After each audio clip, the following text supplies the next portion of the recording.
అసలే కొత్త రాష్ట్రం కొత్త సర్కారు అన్నీ కొత్తనే. సర్కారు కూడా కనా కష్టాలలో ఉన్నది.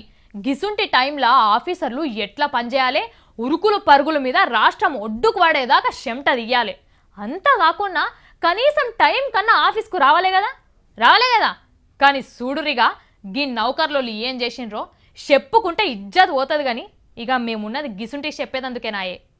తెలంగాణలో ఉన్న సర్కార్ ఆఫీసర్లకు ప్రత్యేక రాష్ట్రం మత్తు దిగిందా లేదా అని చూస్తందుకు ఇవాళ పొద్దుగాలనే నీటిపారుదల శాఖ మంత్రి హరీష్ రావు సార్ జలసౌదకు పోయిండు.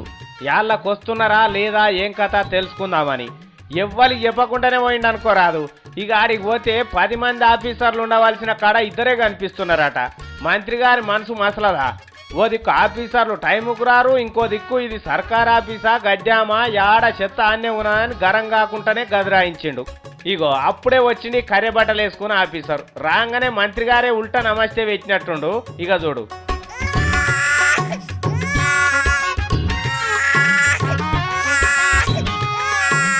కొరక ఊకో ఇంకా ఏం అనలేదు కదా, అప్పుడే ఏడుస్తున్నావు ఎందుకు?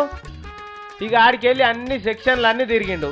ఈడ దుమ్మేంది, ఆ కుర్చీలేంది, ఆ పైలేంది, ఇది సర్కార్ ఆఫీసా ఇంకేమన్నా అని గరమైండు అనుకోరాదు.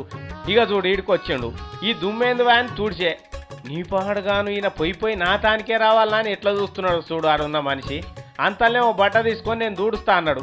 పురియాక ఇదెక్కడి బాధరా అని వెంటనే బట్ట తీసుకొని వాళ్ళే దూడిచిండ్రు. చూపించుకోరా మీ టేబుల్ కదా దుమ్ము ఉంటుంది ఎన్ని రోజులు చెప్పరాదు బాయ్ సార్ మరి. అంతలోనే ఇంకో టేబుల్ కాడికి పోయిండు. ఆయన 2 చోట్ల పెట్టిండు. ఆధార్ పట్టికలు అన్ని చెక్ చేసిండు, ఫైళ్లు మర్రేసిండు. ఇక అందరికి పొద్దుగాల పూటనే చల్ల చెమటలు పట్టించిండు అనుకోరాదు. కానీ హరీష్ రావు సారు ఇట్లనే ప్రతి ఒక్క సర్కార్ ఆఫీసులో పొండి మంత్రులు తిరిగితే బాగుండు సారు. ఎంఆర్ఓ ఆఫీస్ వాళ్ళు అయితే మెల్లగా 12 గంటలకు దిగుతున్నారు మండలాల పొంటి. జర గవిడ్ సంగతి కూడా చూడుండ్రి సార్ అంటున్నారు పబ్లిక్.